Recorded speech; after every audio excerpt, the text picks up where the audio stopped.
नमस्कार, मी हेमंत देसाई. मॅक्स महाराष्ट्रामध्ये आपलं मनापासून स्वागत.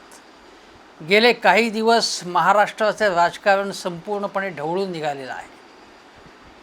नवनीत राणा आणि रवी राणा हे प्रकरण, किरीट सोमय्या हे प्रकरण, त्यानंतर देवेंद्र फडणवीस यांची पत्रकार परिषद, गृहमंत्री दिलीप वळसे पाटील यांनी बोलवलेली बैठक, यामुळे महाराष्ट्रामध्ये आरोप प्रत्यारोपांची राळच उठवली गेली आहे. एका पाठोपाठ एक घटना घडता आहेत आणि भारतीय जनता पक्ष आणि शिवसेना यांचे संबंध अत्यंत विकोपाला गेलेले आहेत. इतकी राजकारणाची अधोगती झालेली आहे या धुमश्चक्रीमध्ये, इतकी पातळी हळूहळू खालावत चाललेली आहे की महाराष्ट्राचा बिहार होणार का, महाराष्ट्राचा उत्तर प्रदेश होणार का, असे प्रश्न लोक विचारायला लागले. आणि या वातावरणास, या अधोगतीस सर्व पक्ष तेवढे जबाबदार आहेत. पण आत्ता लढाई सुरू आहे ती भारतीय जनता पक्ष आणि शिवसेना यांच्यामध्ये. आपण जर बघितलं तर राष्ट्रवादी काँग्रेसवरती भारतीय जनता पक्षाचा एवढा हल्ला सध्या सुरू नाही आहे. राष्ट्रवादी काँग्रेसशी आमचे संबंध फारसे वाईट नाही आहेत, असं वक्तव्य सुधीरभाऊ मुनगंटीवार यांनी शरद पवार मोदीजींना भेटल्यानंतर काढलेले होते. संजय राऊत यांच्या मागे तपास यंत्रणेचा ससेमिरा जो चालू होता, त्याबाबत तक्रार करण्यासाठी शरद पवार मोदीजींकडे गेले होते. त्यानंतर त्यांच्या पाठीमागचा जो ससेमिरा आहे तो कदाचित थांबला असेल, कारण त्याच्या नवीन काही घटना समोर आली नाही आहे. परंतु सेना भाजप हे संबंध अत्यंत वाईट झालेले आहेत. आपण लक्षात घ्या, महाराष्ट्रामध्ये आणीबाणी सदृश्य परिस्थिती निर्माण झालेली आहे असं कोण म्हणते? भाजपवाले म्हणतात. महाराष्ट्रामध्ये रस्त्यावरनं फिरणं मुश्किल झाले म्हणे असं कोण म्हणते? माजी प्रदेशाध्यक्ष भाजपचे आणि रेल्वे राज्यमंत्री रावसाहेब दानवे म्हणतात. हेच दानवे काही दिवसांपूर्वी काय म्हणत होते की 25 शिवसेनेचे आमदार आमच्या संपर्कात आहेत. आता जर संपर्कात असेल तर हे सगळे मिळून काही भजन म्हणतात नुसतं? ते का नाही सामील झाले भाजपमध्ये? अजून किती दिवस झाले त्याला? त्यानंतर दानवे राज ठाकरे यांना भेटले. हे पद्धतशीरपणे कसं चालू आहे ते बघा. आता नवनीत राणा आणि रवी राणा यांनासुद्धा हायकोर्टाने चपराक मारलेली आहे. लोकप्रतिनिधींच्या जबाबदाऱ्या, त्यांचा अर्जही फेटाळून लावलेले आहे. ते तुरुंगात आहेत आणि तुरुंगात असताना, म्हणजे जेलमध्ये असताना, कोठडीत असताना, मी दलित असल्यामुळे मला पाणी दिलं नाही, मला टॉयलेटला जाऊ दिलं नाही, अशा प्रकारच्या तक्रारी या करण्यात आलेल्या आहेत. ताबडतोब या तक्रारी यांच्यापर्यंत गेल्या, या तक्रारी त्यांच्यापर्यंत गेल्या आणि त्या तक्रारी गेल्यानंतर त्याची दखल जी आहे ती दखल, म्हणजे त्या ज्या तक्रारी त्यांनी केल्या त्याची दखल लगेच देवेंद्रजींनी घेऊन पत्रकार परिषदेत सांगितलं की बघा कशा प्रकारचा अत्याचार सुरू आहे, कशा प्रकारचा अन्याय सुरू आहे म्हणून. आता या तक्रारी खऱ्या का खोट्या? कारण या नवनीत राणा या अत्यंत अतिरंजित अशा प्रकारचं बोलण्याबद्दल प्रसिद्ध आहे. त्यामुळे त्या खोटारडेपणासुद्धा करू शकतात, यात शंका नाही. त्या ज्या पद्धतीने सगळा अतिरेक करतायत त्यामुळे न्यायालयाने त्यांना झापलेलं आहे, हे देवेंद्र फडणवीस यांनी लक्षात ठेवलं पाहिजे. आमचा त्यांच्याशी काय संबंध, असं जे भाजपवाले म्हणत होते, आता काय म्हणतायत? आशिष शेलार काय म्हणाले की बघा शरद पवार यांच्या घरावरती हल्ला झाला, लगेच कारवाई झाली गुणरत्न सदावर्ते यांच्यावरती, पण नवनीत राणा यांच्यावरती मात्र वेगळा न्याय लावलेला जातो आहे. आता या दोघातला फरक काय की शरद पवार यांच्यावरचा हल्ल्याचं प्लॅनिंग अगोदरपासून झालेलं होतं, असे काही पुरावे मिळालेले आहेत, अशी माहिती गोळा करण्यात आलेली आहे. मग म्हणून सदावर्ते यांना अटक करण्यात आली होती. हे सदावर्ते हे सुद्धा नवनीत राणा यांच्यासारखेच वाटेल ते बोलण्याबद्दल प्रसिद्ध आहेत, कुप्रसिद्ध आहेत. बेफाम बोलतात, ते कुठलीही ताळतंत्र न ठेवता बोलतात, जसं नवनीत राणा या बोलतात. आणि जणू काय आपण स्वातंत्र्य सैनिक आहेत अशा थाटामध्ये या नवनीत राणा आणि रवी राणा अशा प्रकारचे घोषणा देत होत्या. आणि आम्ही त्या तर अशा म्हणाल्या की आम्ही फाशी जायला तयार आहोत. फाशी कोण चढवते तुम्हाला? तुम्ही काय हुतात्मा कशाला बनायला तयार आहात तुम्ही? कोणी बनवायला नाही तुम्हाला तोही मोठेपणा, कोणीही कुठल्याही प्रकारचा मोठेपणा तुम्हाला द्यायला तयार नाही, कारण तुमचं वागणंच तसं आहे. जात प्रमाणपत्रावरून जो खोटारडेपणा नवनीत राणा यांनी केलेला आरोप आहे, त्यामुळे हायकोर्टाने सुद्धा त्याची दखल घेतली. आता ते सुप्रीम कोर्टात प्रकरण आहे, त्यामुळे त्याच्याबद्दल मी अधिक बोलत नाही, पण त्यांच्याबद्दल तशी तक्रार झालेली आहे. नवनीत राणा आणि रवी राणा यांच्याबद्दल तपशिलाने बोलत नाही मी, पण हनुमान चालिसा मातोश्रीच्या समोर म्हणायचा असा हट्ट धरण्यात आल्यानंतर आणि वारंवार उद्धव ठाकरेंच्याबद्दल वाटेल ते बोलल्यानंतर, काही बोलत होत्या की हे घरी बसलेत, बिनकामाचे आहेत, म्हणजे त्यांना थोडक्यामध्ये पूर्णपणे नालायक व्यक्ती मुख्यमंत्री पदावर बसलेली आहे असं वारंवार म्हणायचं. आणि त्यानंतर हनुमान चालिसा तिथे म्हणायचा आणि कोण येतं आहे बघा आम्ही म्हणून दाखवतो म्हणून मुद्दामून प्रोवोक करायचं, शिवसैनिकांना चिडवायचं, डिवचायचं आणि मग त्यांनी काही केलं तर कांगावा करायचा. मग शिवसैनिकांनी हल्ला करायला आलेले होते वगैरे वगैरे म्हणायचं. शिवसैनिकांनी पोलिसांनी जे अडसर उभे करून जे आत घुसले आणि राणा दाम्पत्याला खाली ये खाली या खाली या असं म्हणत होते, ती कृती म्हणजे योग्य नव्हती असं मी म्हणतो. पण तुम्ही प्रोवोक केलं ना त्यांना, तुम्ही प्रोवोक केल्यानंतर ते इथे आले का? तुम्ही तसं करण्याचं कारण काय होतं? मग हनुमान चालिसा तुम्ही आत्तापर्यंत देवेंद्र फडणवीस जेव्हा मुख्यमंत्री होते तेव्हा का नाही म्हटलं त्यांच्या घराच्या समोर? नरेंद्र मोदींच्या घरासमोर का नाही म्हणत तुम्ही हनुमान चालिसा? मातोश्रीच्या समोरच का? आणि त्यांनी ते हनुमान चालिसा म्हटलंच पाहिजे, हा हट्ट का तुमचा? हे लक्षात घेतलं पाहिजे. त्यामुळे मी आज त्याच्याबद्दल जास्त सविस्तर बोलणार नाही आहे. पण मुळात प्रक्षोभक कृती जी नवनीत राणा, रवी राणा यांनी केली, भाजपच्या पाठिंब्याने केली. आमचा त्याच्याशी काही संबंध नाही असं म्हणणारे लोक हे लगेच कसा अप्रत्यक्षपणे पाठिंबा देतात. मी सांगितलं की शरद पवार यांच्या घरावरचा हल्ला आणि नवनीत राणा यांच्या घरासमोर जमलेला शिवसैनिकांचा जमाव याची तुलना करण्यात आली, ही आशिष शेलार यांनी केली. त्यानंतर देवेंद्र फडणवीस काय म्हणाले की हनुमान चालिसा म्हणण्यात चूक काय? हनुमान चालिसा काय पाकिस्तानात जाऊन म्हणायचं का? आता या माजी मुख्यमंत्री हे काय बोलत आहेत? ते हनुमान चालिसा म्हणायला कोणीही कधीही विरोध केला नव्हता. हनुमान चालिसा म्हणून दाखवलं देवेंद्रजींनी आणि मागे भाजपचे एक प्रवक्ते अक्षरशः मंत्रमुग्ध होऊन माना डोलवत होते. हनुमान चालिसा मला म्हणता येतो, मी कसा हिंदुत्ववादी आहे आणि हे सांगताना, हे दाखवताना बाकीचे हिंदुत्ववादी नाही आहेत. हिंदुत्ववादी म्हणजे बाकी हिंदू धर्माचे उपासक नाहीत असंही दाखवायचं. ही लबाडी आहे, शुद्ध लबाडी. देवेंद्र फडणवीसांना हनुमान चालिसा, हनुमान स्तोत्र म्हणता येतं की नाही हा काहीही मुद्दाच नाही. हा कोणी म्हणावं कोणी न म्हणावं, पत्रकार परिषदेत म्हणण्याचं काय कारण काय? पण हे दाखवायचं त्याच्यामध्ये की हे मुसलमानांचं लांगुल चालन करणारे सेक्युलर लोक. पाकिस्तानचा विषय काढण्याचं कारण काय होतं देवेंद्रजींना? आता हा आणि राणा यांना काय म्हणतात साध्या सुविधा पुरवल्या नाहीत हे सगळं त्यांनी सांगितलं. याचा अर्थ असा आहे की शुद्धपणे आशिष शेलारांची स्टेटमेंट्स बघा, देवेंद्रजींची स्टेटमेंट संपूर्णपणे राणा दाम्पत्याला भाजपने संपूर्णपणे सर्व प्रकारची मदत केलेली आहे, मार्गदर्शन पुरवलेलं आहे. त्यांचीच प्रेरणा त्याच्यामागे, हा त्याचा पुरावाच आहे. आता हायकोर्टाने झापल्यानंतर मग देवेंद्रजी किंवा भाजप त्याच्याबद्दल काय बोलणार, पण ते कधीही आपली चूक कबूल करणार नाहीत, मान्य करणार नाहीत. अतिरंजित बोलणं हा भाजपचा म्हणजे भाजपच्या नसानसात हा मुद्दा मोडलेला आहे. आता देवेंद्रजी म्हणाले की कायदा आणि सुव्यवस्थेची परिस्थिती पूर्णपणे कोलमडलेली आहे महाराष्ट्रात. दानवे म्हणतात की चालता येत नाही. चालता येत नाही मुंबईमध्ये, महाराष्ट्रात रस्त्यावरनं कोणाला चालता येत नाही विरोधी पक्षाच्या? मग ते काय सगळे घरी बसलेत का? वर्क फ्रॉम होम चालू आहे त्यांचं. जी टीका उद्धव ठाकरेंबद्दल करत होते ती टीका मग या विरोधी पक्षाच्या नेत्यांबद्दल सगळे घरी बसलेत, घाबरलेत, बाहेर चालता येत नाही. काय बोलणं आहे? काय प्रकार आहे?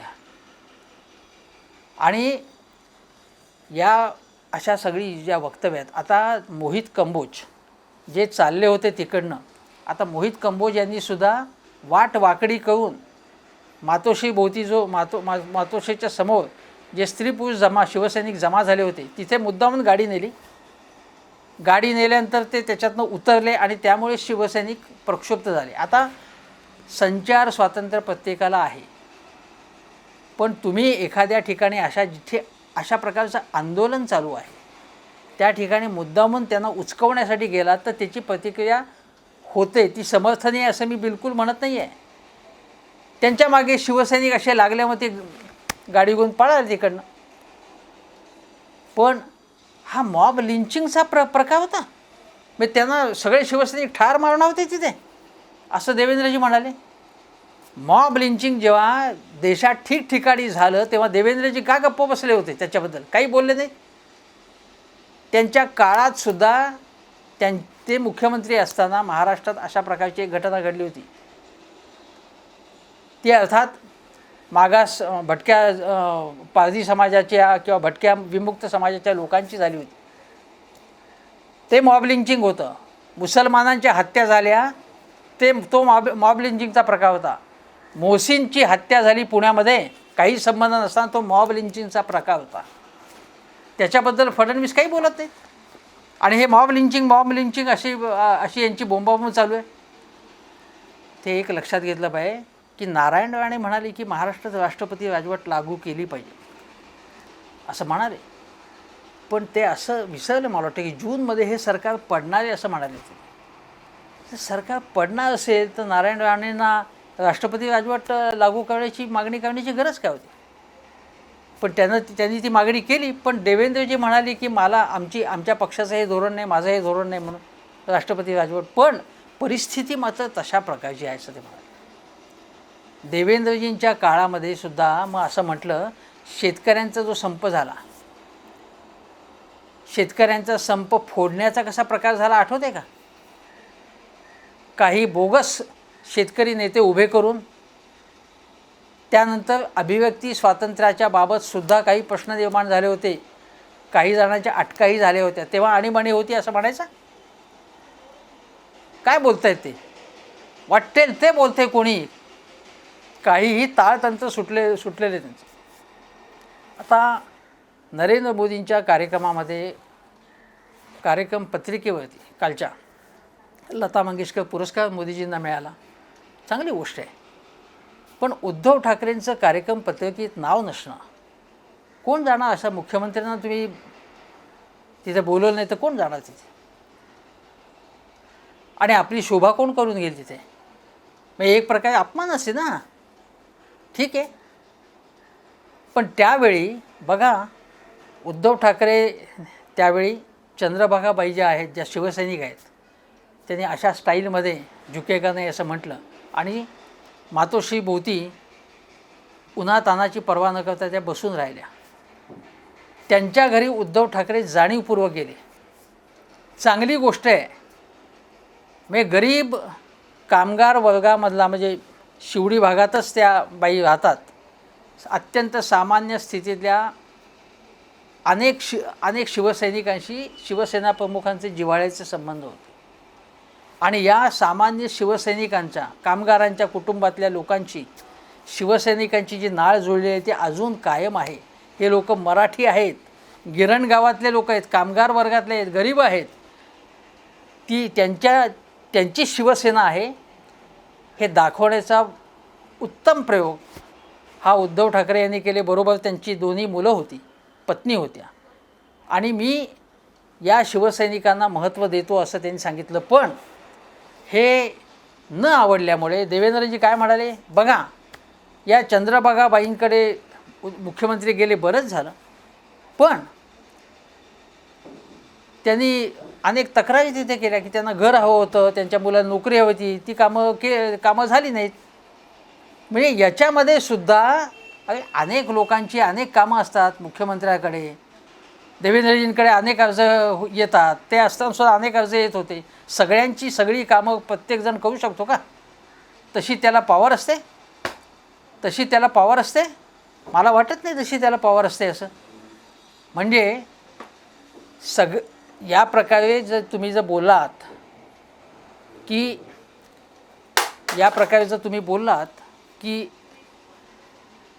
साधी शिवसैनिकांची कामं यांना करता आली नाही, भाजपच्या अनेक कार्यकर्त्यांची कामं देवेंद्रजींनी केली असतील, काही केली असतील, काही करू शकले नसतील ते, पण तो मुद्दा त्यांनी उपस्थित केला आणि म्हणाले की एस टी कामगार जे आहेत त्यांच्या कुटुंबिया ज्यांनी आत्महत्या केल्या, दुर्दैवी आत्महत्या, त्यांच्या घरीसुद्धा उद्धवजींनी जावं. म्हणजे कुठलीही गोष्ट या सरकारने, महाविकास आघाडी सरकारने केली तरी त्याच्यामध्ये खोट काढायची काहीतरी, दोष काहीतरी काढायचा, ही यांची प्रवृत्ती आहे. आता बघा, अतिरंजित बोलण्याचं उदाहरण कसं आहे की महाविकास आघाडीचं सरकार महाभकास सरकार, महावसुली सरकार, महामद्य सरकार अशी ही टीका देवेंद्रजींनी केलेली होती, अशी टीका. म्हणजे आता बघा, हे सगळे ठिकाणी वाण्याच्या दुकानातसुद्धा दारू मिळणार वगैरे वगैरे असं करून त्यांनी बरेच आरोप सुरू केले, अतिरंजित आरोप होते आणि ते अतिरंजित आरोप होते आणि त्याबाबत सरकारनेसुद्धा सामंजस्यपूर्ण भूमिका घेतली. पण आरोप भाषा अतिरंजित होती आणि ही यांची खासियत आहे, हे लक्षात ठेवलं पाहिजे. आता वळतो मी किरीट सोमय्यांकडे. सोमय्यांचा जो ताथैया चालू आहे ना आता, त्याच्याबद्दल मला बोलायचं. बघा, सोमय्या यांच्यावरती जो हल्ला झाला त्या हल्ल्याचा मी प्रथम निषेध करतो. शिवसेनेने हे कृत्य शिवसैनिकांनी केले त्याचा मी निषेध करतो स्पष्ट शब्दात, काहीही पण परंतु न आणता त्याच्यामध्ये. हा निषेध मी यासाठी करतो आहे की सोमय्यांनी नवनीत राणांना, रवी राणांना भेटायला तिथे जायला पाहिजे की नाही हा प्रश्न वेगळा आहे. त्यांना कुठेही जायची मुभा आहे. शिवसैनिकांना उचकवण्यासाठी सुद्धा ते तिथे गेले असतील, हा हेतू दिसतोय. त्या अगोदर त्यांनी सोशल मीडियावर टाकले की मी तिथे जाणार आहे, हे मुद्दामून त्यांनी टाकलं, हे सगळं खरं आहे, काहीच शंका नाही त्याच्यामध्ये. शिवसैनिकांना प्रक्षुब्ध करण्यासाठी ते तिथे गेले होते हे कबूल आहे. आणि एका वेळी सांगायचं की नवनीत राणे या अपक्ष आमचा काय संबंध त्यांच्याशी, आणि त्याचवेळी त्यांना आवर्जून भेटायला जाणं, हे किरीट सोमय्यांनी केलं. आणि तरीसुद्धा त्यांच्यावरचा हल्ला समर्थनीय ठरत नाही. पण आता याची दुसरी बाजू सांगतो. सोमय्यांवरती आत्तापर्यंत दोनदा पुण्यात एक हल्ला झाला आणि विदर्भात एक हल्ला झाला त्यांच्यावरती, हे आपल्याला आपण बघितलंच आहे. परंतु तरी देखील मी असं म्हणतो की शिवसेनेने किंवा शिवसैनिकांनी केलेले हे कृत्य साफ चुकीचं होतं, याचा निषेधच केला पाहिजे आणि याबद्दल पोलिसांनी योग्य ती कारवाई केली पाहिजे. पण पुण्यावरचा हल्ला झाल्यानंतर ताबडतोब किरीट सोमय्यांनी नवी दिल्ली गाठणं, गृहमंत्र्यांना, गृहसचिवांना भेटणं, त्याबद्दल प्रश्न विचारणं, त्याला काय झालं बाबा, त्यांना तुम्ही भेटून तक्रार केली, काय झालं. त्या केसचं पुढे काहीच झालं नाही, काही पुढे फॉलोअप काही आपल्याला ऐकू नाही आला. आता जो हल्ला झाला त्याबाबत स्वतः तिकडे गेले आणि वार्ताहरांनी प्रश्न विचारला त्यांना की तुमच्यावरती जो हल्ला झाला इथे तुम्हाला जे लागलं होतं ते कुठे गेलं, ती जखम लगेच गेली. त्या प्रश्नाचं दोनदा प्रश्न विचारल्यानंतरसुद्धा त्यांनी उत्तर दिलं नाही. मग मला ठार मारण्याचा इरादा होता, माझा मनसुख हिरानी करण्याचा इरादा होता. अरे, ठार मारण्याचा इरादा होता एकदम. हल्ला एखादा हल्ला निषेधार्हच, पण असं काही झालं की लगेच ठार मारण्याचा इरादा होता असं म्हणून टाकायचं आपल्याकडे सहानुभूती मिळवण्यासाठी. काय बोलताय तुम्ही. आणि हे या प्रकारचं ड्रामा करण्याबाबत किरीट सोमय्या यांची प्रसिद्धी आहे. सतत त्यांचा हा ताथैया चालू असतो. संपूर्ण मंत्रिमंडळ जेलमध्ये जाणार, रोजच्या रोज तुम्ही काय म्हणताय, ही माफिया सेना आहे, म्हणजे शिवसेनेला ही गुंडांची सेना आहे, शेकडो गुंड माझ्या मागे आलो होतो. रोजच्या रोज जर तुम्ही शिवसेना हे महाविकास आघाडी सरकारला माफिया, गुंड असं जर म्हणालात तर त्याची काहीतरी रिॲक्शन येईल ना. ॲक्शन आणि रिॲक्शनचा सिद्धांत किरीट सोमय्या तुमचे जे विश्वगुरू आहेत त्यांनीच गुजरातच्या संदर्भात मांडला होता ना, त्यांनीच मांडला होता तो सिद्धांत. आणि नंतर अनेक भाजप नेते असं म्हणत होते आणि महाराष्ट्रात गुंडा राज्य असं तुम्ही म्हणता, मग त्रिपुरामध्ये सुद्धा म्हणजे ज्या पद्धतीने संघाच्या कार्यकर्त्यांवरती भाजपच्या कार्यकर्त्यांनी पश्चिम बंगालमध्ये हल्ले झाले, पण त्रिपुरामध्ये आज भाजपचं राज्य आहे आणि तिथे विरोधकांवरती हल्ले होतात, त्याचं काय? छत्तीसगडमध्ये मध्य प्रदेशमध्ये लोकांची घरं बुलडोझरनी तोडण्यात आली, नवी दिल्लीमध्ये बुलडोझरनी तोडण्यात आली. मग तिथे आणीबाणी सदृश्य परिस्थिती आहे आणि ती केंद्र सरकारने आणली, मध्य प्रदेशच्या भाजपच्या सरकारने आणली असं म्हणायचं का? त्याच्याबद्दल तुम्ही एक अवाक्षरही काढत नाही आणि याच्याबद्दल काढता. मध्ये एकदा ते म्हणाले होते की कुठल्या तरी एका मुस्लिम माणसाची जी काही इमारत आहे ती म्हणे छगन भुजबळांची 100 कोटींची एक काहीतरी मालमत्ता होती, ती इन्कम टॅक्सनी जप्त केली. त्या संबंधित माणसांनी सांगितलं की ती माझी मालमत्ता आहे, ती जप्त केलेली नाही, ती छगन भुजबळांचा काही संबंध नाही त्याशी. हा आरोप किरीट सोमय्यांनी केलेला होता. किरीट सोमय्या तुम्हाला आठवत असेल की दापोलीला गेले होते, अनिल परब यांचा रिसॉर्ट तोडण्यासाठी मोठाच्या मोठा हातोडा घेऊन गेले होते. कायदा हातात घेण्याचा प्रयत्न त्यावेळी झाला होता, म्हणजे प्रतिकात्मक हातोडा घेऊन संपूर्ण सगळ्या मीडियाला बरोबर घेऊन तमाशा त्यांनी केला होता तो. अरे अनिल परब यांच्यावरती कारवाई ती कोर्टाच्या माध्यमातून काय ती करा ना तुम्ही. हा काय ड्रामा करताय तुम्ही? आणि संपूर्ण मुंबईपासून दापोलीपर्यंत तुम्ही तो ड्रामा करून मग वातावरणात तणाव निर्माण करण्याचा पद्धतशीर प्रयत्न तुम्ही केला. किरीट सोमय्या का केला हा प्रयत्न तुम्ही?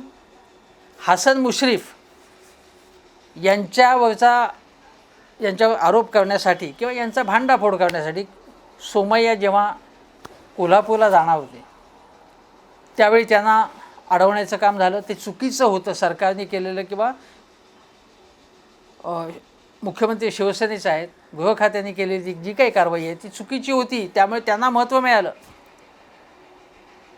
पण ज्या पद्धतीने रेल्वेतनं जाताना किंवा रेल्वेतनं येताना किंवा रेल्वेच्या दिशेने जाताना जो सगळा ड्रामा त्यांनी किरीट सोमय्यांनी केला होता, त्यामुळे वातावरणामध्ये एक प्रकारचा तणाव निर्माण झाला आणि त्याची रिॲक्शन म्हणजे हसन मुश्रीफांचे समर्थक तिथे आले. मग किरीट सोमय्या कराड किंवा तिकडनंच परत आले आणि म्हणा मी पुन्हा येणार आहे तिथे. दुसऱ्या वेळी हसन मुश्रीफांनी सांगितलं आपल्या समर्थकांनी की तुम्ही त्यांना कुठल्याही प्रकारचा विरोध करू नका. पण याच्यामुळे जो संपूर्ण वातावरणात जो तणाव येतो, दोन पक्षाच्या कार्यकर्त्यांमध्ये राडा होतो ना, अशामुळे काय कारवाई करायची असेल ती सायलेंटली करा ना तुम्ही. आणि पत्रकार परिषदेत बोलताना ज्या पद्धतीने किरीट सोमय्या बोलतात, माझी लोकप्रतिनिधी आहेत ते, माझी खासदार आहेत ते, मुंबई भाजपचेही अध्यक्ष होते, ते अत्यंत हुशार आहे, चार्टर्ड अकाउंटंट आहेत, पण बोलणं कसं आहे त्यांचं, त्या बोलण्यामुळे म्हणजे ही शाब्दिक हिंसाचार आहे. हा ज्या पद्धतीने ते बोलतात ती शाब्दिक हिंसाचार आहे. प्रत्यक्ष शिवसैनिक कसे आहेत, आडव्या डोकायचे आहेत. ते कोणी जास्त शहाणपणा केला तर ते त्या मारझोड करणं, पत्रकारांना मारझोड करणं, सामाजिक कार्यकर्त्यांना मारहाण, हे सगळे प्रकार त्यांनी केलेले. अनेक जण भाजपचे अनेक नेते म्हणतात आता की बाळासाहेब ठाकरे यांच्या वेळची शिवसेना वेगळी होती. अरे वेगळी होती म्हणजे खरोखरच वेगळी होती. ती या अर्थाने होती की त्या काळात जास्त गुंडेगिरी होते ती शिवसेनेकडनं. ती आता शिवसेना बदलत चालली आहे उद्धव ठाकरे आणि आदित्य ठाकरे यांच्यामुळे. सॉफ्ट होती ती, पण त्यांना प्रक्षुब्ध करून, त्यांना प्रोवोक करून शिवसेनेला राडा करण्यासाठी प्रवृत्त कोण करत आहे? तर भाजप करत आहे ते प्रवृत्त. नवनीत राणांना कोणी उचकवलं, गुणरत्न सदावर्तेंना कोणी पुढे केलं, कंगना राणावतला कोणी पुढे केलं, अर्णब गोस्वामीला कोणी पुढे केलं? भाजपने केलं आहे. शांतपणे कारवाया केल्या पाहिजेत, ज्या काही कोर्टाच्या पद्धतीने. पत्रकार परिषदा घ्या, पण तुम्ही बोलताना काहीतरी संयम पाळला पाहिजे ना. वाटेल ते तुम्ही बोलायला लागलात त्याची प्रतिक्रिया येणार. त्याचं मी समर्थन करत नाही हिंसेचं कुठलंही, पण ते होतं आहे ना असं राजकारणामध्ये. म्हणजे महाराष्ट्रात आज अशी स्थिती आहे की महाराष्ट्रात कुठल्याही नेत्याच्या, म्हणजे सर्वोच्च नेता जो त्या पक्षाचा असेल, हे सगळे पक्षाचे नेते आणि कार्यकर्ते, नेते म्हणजे मुख्य नेते नाही, बाकीचे नेते कार्यकर्ते किंवा मुख्य नेता दुसऱ्या पक्षाच्या नेत्याबद्दल काय वाटेल ते बोलतो, पण आपल्या नेत्याबद्दल कोणी मात्र काही बोलायचं नाही. अशी पद्धत असते. म्हणजे मनसेने राज ठाकरे यांनी इतर पक्षाच्या नेत्यांच्या टिंगला करायच्या, नकरा करायच्या, बोलायचं, पण राज ठाकरेंबद्दल कोणी काय बोलायचं. शरद पवारांच्या बद्दल बोललं की राष्ट्रवादीचे लोक उसळणार, सोनिया गांधींबद्दल बोललं, राहुल गांधींबद्दल बोललं तर काँग्रेसवाले उचकणार, आणि भाजपच्या नरेंद्र मोदींबद्दल काही बोललं तर भाजपवाले उचकणार. ही सगळी पद्धत चालू आहे त्याच्यात, आणि याच्यामुळे महाराष्ट्राचं राजकारण खराब होतं आहे. शिवसैनिकांनी सुद्धा ओव्हर रिॲक्शन देण्याची गरज नव्हती ना. समजा रवी राणा आणि हे इथे लोक आले असते, हनुमान चालिसा म्हणा, रामरक्षा म्हणा, भीमरूपी म्हणा, काही म्हणा तुम्ही, काय फरक पडतो आहे त्याने. पण शिवसैनिकांनी सुद्धा काय केलं, शिवसेनेने ती संधी साधली आणि शिवसेनेमध्ये एक चैतन्य निर्माण करण्यासाठी त्यांनी मोका साधला. शिवसैनिकांचं काय, बाळासाहेब ठाकरे किंवा ठाकरे घराण्यावर टीका केली तर ते पेटून उठतात, हे आपण लक्षात घेतलं पाहिजे. आता गोष्ट आहे, तुम्हाला सांगतो काय काय की याच्यामध्ये एकदा उद्धव ठाकरे असं म्हणाले होते की पहाटेचा शपथविधी जर यशस्वी झाला असता तर भुजबळ आणि नवाब मलिकसुद्धा त्या मंत्रिमंडळात असते ज्यांच्यावरती भाजप सतत आरोप करत असते. त्याच्यावर देवेंद्रजी काय म्हणाले की तुम्ही म्हणजे मुंबई आणि महाराष्ट्र आहे असं समजू नका. पण इथे मला हे सांगायचं आहे, आता शिवसेनेने असा दावा केला असेल तर मलाही तो मान्य नाही की शिवसेना म्हणजे मुंबई आणि महाराष्ट्र नाही. मराठी माणसाची मुंबई आहे, महाराष्ट्रीयन माणसाची मुंबई आहे, एकट्या कुठल्या पक्षाची ती मालकी नाही. पण मला सांगा तुम्ही की आज पाटणकर असतील, यशवंत जाधव असतील किंवा परब, अनिल परब किंवा भावना गवळी असतील, कोणी असतील, यांच्यावरती आज ज्या ईडीच्या कारवाया सुरू आहेत त्या जर भारतीय जनता पक्ष आणि शिवसेनेची युती असती तर चालू राहिले असते का? अजिबात राहिल्या नसते. किरीट सोमय्या त्यावेळी काही बोलले असते का? काही अजिबात बोलले नसते ते. आणि आपण हे लक्षात घेतलं पाहिजे. आता किरीट सोमय्या काय म्हणाले, हा माफिया 50 दिवसात सरळ होणार. माफिया म्हणजे डर्टी डझन, जेलमध्ये जाणार, बेलमध्ये जाणार, कोणी हॉस्पिटलमध्ये जातील. आता एखादा माणूस, आता आनंद अडसूळ हे हॉस्पिटलमध्ये ॲडमिट व्हायला पाहिजे, एखादा माणूस त्या धक्क्याने हॉस्पिटलमध्ये ॲडमिट झाला, खरंच झाला, म्हणजे काही छाती दुखायला लागलं, तर त्याच्याबद्दल तुम्हाला म्हणजे तो आरोपी जरी असला तरी थोडीशी सहानुभूती वाटते का नाही? एखाद्या माणसाला काही होऊ नये ना अशा प्रकारचं काही.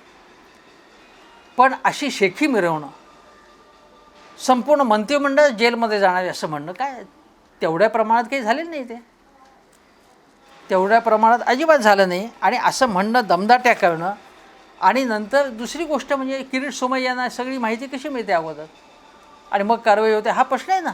लोक प्रश्न हा विचारणार. आता एकदा ते काय म्हणाले होते की पवार कुटुंबाचे जावई मोहन पाटील यांच्याकडे एवढे पैसे कुठून आले. हां, नवाब मलिकांचे आरोप म्हणजे नवाब मलिक जे पत्रकार परिषदा घेत होते ते पवार कुटुंबांच्या वरच्या आयकर धाडी लपवण्यासाठी म्हणून नवाब मलिकांना पुढे करण्यात आलं, पत्रकार परिषद घ्यायला लावल्या पवारांनी, असं किरीट सोमय्यांचं म्हणणं. आणि पवारांचं हे घाणेरडं राजकारण आहे असं किरीट सोमय्या म्हणाले. आता एक अशी गोष्ट मध्यंतरी म्हणण्यात आली की अजितदादा पवारांकडे, म्हणजे राज ठाकरे म्हणाले अजितदादा पवारांच्याकडे घरी दाढी पडल्या, मग शरद पवारांकडे किंवा सुप्रियाताईंकडे का नाही दाढी पडल्या. तर सुप्रियाताईंनी सांगितलं, सुप्रियाताई सुळे यांनी, पवारांच्या कन्या, की अजितदादांच्या घरी दाढी पडलेल्या नव्हत्या. अशा प्रकारची चुकीची टीका केली जाते. जरंडेश्वरच्या प्रकरणात अजितदादांवरती कारवाई झाली, म्हणजे अजितदादांनी त्या काय कंपन्या असतील त्यांची मालमत्ता जप्त झाली, पण मला माहिती नाही त्याच्या पुढे काय डिटेल्स आहेत. ते जर कोर्टात गेले चॅलेंज करण्यासाठी आणि ते दाखवून दिलं त्यांनी की या कारवाया चुकीच्या आहेत, तर ती मालमत्ता त्या संबंधित व्यक्तीला, म्हणजे अजितदादा असेल कोणी असेल, त्यांना ती परत मिळू शकते. पण किरीट सोमय्या हे जजमेंट्स देतात अनेकदा. आणि खोट्या गोष्टी अनेकदा सांगितल्या जातात. आता हे मोहन पाटील यांच्याकडे एवढे पैसे कुठून आले, काय मोहन पाटलांचं काय झालं पुढे, काय झालं पुढे? किंवा अजूनही एक गोष्ट मला आठवते त्यांची, की सुजित पाटकर यांचं एक काहीतरी त्यांनी प्रकरण मध्यंतरी काढलं होतं की कोविडच्या सेंटर्समध्ये भ्रष्टाचार वगैरे झाला. मग सुजित पाटकरांनी त्याचा खुलासा केला होता. तर काय सुजित पाटकर हा विषय आता काढत नाहीत. ज्यावेळी संजय राऊत आणि ही सगळी सुजित पाटकर यांची प्रकरणानंतर बंगल्यांचं प्रकरण काढण्यात आलं आणि असं दाखवण्यात आलं की आता हे सगळे लोक तुरुंगात जाणार आहेत. काय झालं पुढे त्याच्या पुढे काय झालं? पण अतिरंजित हे बोलण्याबद्दल आणि उचकवण्यामध्ये यांचा हात कोणी धरू शकणार नाही. आता मला इथे सांगायचं आहे, विषय कधी देवेंद्रजी कधी किरीटबाई यांच्याबद्दल असणार आहे. भोंग्याचा जो प्रश्न उपस्थित केला होता राज ठाकरे यांनी, आता भोंग्याच्या प्रश्नावरती गृहमंत्री दिलीप वळसे पाटील यांनी मीटिंग बोलवली. त्यांनी उपस्थित केला होता ना राज ठाकरे यांनी, तर त्याला राज ठाकरे गेले नाहीत. मनसेचा कुठलाही प्रतिनिधी तेव्हा गेला नाही तिथे आणि देवेंद्रजी सुद्धा गेले नाहीत. ते म्हणाले की या वळसे पाटलांना काही अधिकार नाही, सगळं मुख्यमंत्री ठरवतात, ते सूडबुद्धीने वागतात. आता जो प्रश्न तुम्ही भोंग्याचा आता देवेंद्रजी उपस्थित करतायत, त्यांनी मुख्यमंत्री असताना हे भोंगे काढून का नाही घेतले, आवाज का नाही थांबवला त्यांनी त्यावेळी? आणि अन्य राज्यात काय चाललेलं आहे? भाजप शासित अन्य राज्यामध्ये भोंगे उतरवले गेले आहेत का? किंवा रस्त्यावरचं नमाज पठण थांबलं आहे का? त्याचं काय बघा. मनसे त्या मिटिंगला गेले नाहीत आणि भाजप गेले नाही. कशा पद्धतीने यांचं राजकारण चालू आहे, संपूर्ण समन्वयाने राजकारण चालू आहे. मनसेनी शुद्ध स्पष्ट शब्द सांगायचं तर भाजपचा सगळा अजेंडा हाती घेतलेला आहे आणि भाजप आपले काही कार्यक्रम त्यांच्यामार्फत सुद्धा राबवत आहे. आता सर्वोच्च न्यायालयाने जे काही निर्णय घेतलेले आहेत ते आता अंमलात आणू असं जेव्हा दिलीप वळसे पाटील म्हणतात, सरकारने सामंजस्याची भूमिका घेतली आहे, महाराष्ट्रामध्ये कोणालाही दंगली नको आहेत, तर अशावेळी राज ठाकरे यांना उचकवायचं. मग आज फडणवीस काय म्हणाले की बघा आता नवरात्र गणपती आम्ही धूमधडाक्यात मध्यरात्रीच्या नंतरसुद्धा आम्ही सगळे साजरा करायचो, पण जेव्हा सर्वोच्च न्यायालयाच्या गाईडलाईन्स आल्या तेव्हा आम्ही हे सगळं थांबवलं. आता हे मुसलमानांनी थांबवावं, काय सांगतायत ते? मध्यरात्रीनंतरसुद्धा अनेकदा धांगडधिंगा सुरू असतो की नाही? हिंदू मुस्लिम काय करता तुम्ही याच्याबाबत? आणि जर असं होतं, सर्वोच्च न्यायालयाचा निकाल केव्हाच लागलेला होता, तो फडणवीसांनी अंमलात का नाही आणला? का नाही अंमलात आणला तो? ही ढोंगबाजी भाजपची आहे आणि सर्वसामान्य माणसांनी लक्षात घेतलं पाहिजे की शिवसेना रस्त्यावरती हाणामारी करेल. म्हणजे तुम्हाला सांगतो की नारायण राणेंनी जेव्हा मुख्यमंत्र्यांच्या म्हणजे उद्धव ठाकरे यांच्या मी तिथे असतो तर मुस्कटात मारली असते असं म्हटलं, तेव्हा शिवसैनिक पेटून उठला. पण शिवसैनिक पेटून उठला, रस्त्यावरती आला, तर मग शिवसैनिकांनी दंगामस्ती केली असं म्हणायचं. आणि मूळ कशामुळे झाला हा विषय आहे ना. मूळ उचकवलं कोणी? शिवसैनिक हे कावेबाज नाही आहेत, तुम्हाला सांगतो. शिवसैनिक थेटपणे हल्ला चढवणारे आहेत, आरेला कार्य करणारे आहेत. ते भाजपची ही मंडळी ही कावेबाज नंबर 1ची आहेत, कावेबाज आहे अत्यंत. एसटीच्या कामगारांना उचकवलं यांनी आणि आता ते म्हणतात उद्धव ठाकरेंच्या चंद्रभागाबाईंकडे तुम्ही गेलात, पण एसटी कामगारांच्या घरीसुद्धा तुम्ही भेटी द्या, हे अगोदर का नाही म्हणाले देवेंद्रजी? पण चंद्रभागाबाईंकडे आजींकडे उद्धव ठाकरे गेले, सर्वसामान्य एखाद्या मराठी कुटुंबाच्या घरात गेले, सुरक्षेचे सगळे निकष बाजूला ठेवून ती घटना लहान करायची आणि दुसऱ्याच गोष्टीकडे लक्ष वेधायचं. ही भाजपची नीती आहे, हे आपण लक्षात घेतलं पाहिजे.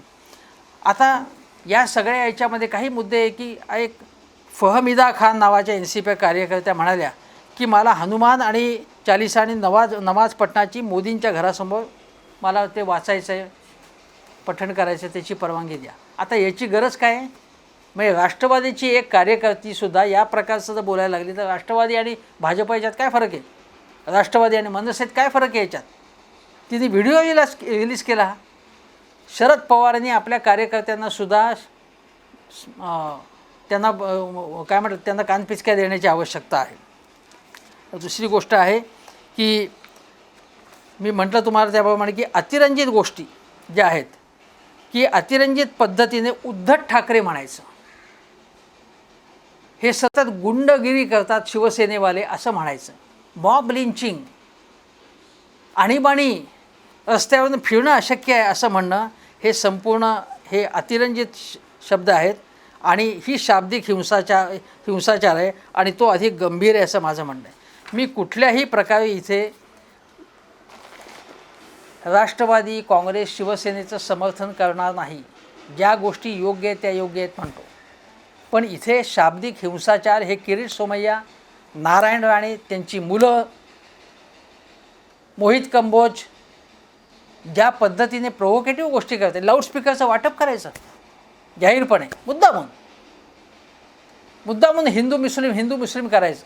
महाराष्ट्रात हे वातावरण असं नव्हतं. एक 92-93चा अपवाद वगळला आणि कुठे कधी भिवंडी मालेगावमध्ये काही घटना वगळता महाराष्ट्रात प्रमुख पक्ष अशा वातावरणात अशा वातावरणात चालना देत नव्हते, काड्या टाकत नव्हते. तुम्ही एकमेकांचा विरोध करा, भरपूर विरोध करा तुम्ही, पण तो करताना हिंदू मुस्लिम करू नका. तो करताना रस्त्यावरती हिंसाचार होईल असं करू नका. तुम्ही उचकवू नका, लोकांना भडकवू नका तुम्ही, आणि मग नामानिराळे राहू नका. उचकवायचं, भडकवायचं, दंगली पेटवायच्या आणि मागे राहायचं, नामानिराळं व्हायचं, हे गोष्ट कोणता पक्ष करतो, कोणत्या प्रवृत्तीचे लोक करतात हे सगळ्यांना माहिती आहे. आणि याबाबत मी एकीकडे सांगतो की आता हे नवनीत राणा प्रकरण काय शांत व्हायचं ते होतील, गुणवंत सदावर त्यांचं काय व्हायचं ते होईल, पण किरीट सोमय्या वारंवार ज्या पद्धतीने बोलता आहेत, ज्या पद्धतीने वागता आहेत, भ्रष्टाचार त्यांनी महाविकास आघाडीचा भरपूर काढावा आणि कोणी भ्रष्टाचारी असेल त्याचं अजिबात समर्थन करण्याचं मी तर कधीच करणार नाही. ते भ्रष्टाचाराचे पुरावे त्यांनी द्यावेत, कोर्टात लढावं, त्यांनी वेगवेगळ्या यंत्रणांकडे जरूर तक्रारी कराव्यात तुम्ही, पण उद्धव ठाकरे माफिया, गुंड अशा प्रकारचे शब्दप्रयोग करून शिवसैनिकांना उचकवू नका, भडकवू नका. त्याच्यामुळे महाराष्ट्रात रक्तपात होईल, हिंसा होईल आणि महाराष्ट्राचं राजकारण मूळ मध्यांपासून भरकटतच चाललेलं आहे. आज हे सरकार काही नाकाम आहे, नालायक आहे असं म्हणतात, पण आजही मी तुम्हाला यापूर्वी सांगितलं होतं की स्टार्टअपबाबत, उद्योगधंद्यांबाबत, गुंतवणुकीबाबत, अगदी केळ्यांच्या निर्यातीबाबत सुद्धा महाराष्ट्र प्रगती करतो आहे. अगदी भारनियमनाचं संकट खूप फुगून सांगितलं की आता महाराष्ट्रात वीज नष्ट होणार, अंधारात बुडणार महाराष्ट्र, असं कितीही सांगितलं तरी नियमनाचं मॅनेजमेंट करण्यामध्ये ऊर्जा मंत्री नितीन राऊत, मुख्यमंत्री उद्धव ठाकरे यांना यश आलेलं आहे. तेव्हा महाविकास आघाडी सरकारसुद्धा काही चांगली कामं करत आहेत, काही चुका करत आहेत, त्यांचा भ्रष्टाचार, तथाकथित वसुली भरपूर काढा तुम्ही, पण त्यामुळे महाराष्ट्राचं वातावरण पेटवू नका तुम्ही. इथे वणवा पसरेल असं काही करू नका. हे विशेषतः किरीट सोमय्यांसारख्यांना, मोहित कंबोजसारख्यांना, नवनीत राणांसारख्यांना मला सांगावं लागतं आहे.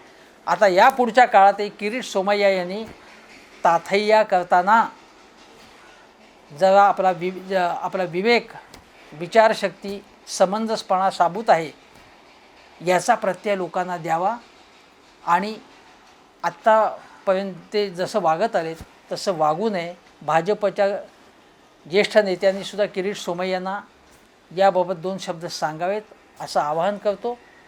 त्या आवाहनास ते प्रतिसाद देतील अशी आशा व्यक्त करतो आणि इथेच थांबतो. नमस्कार.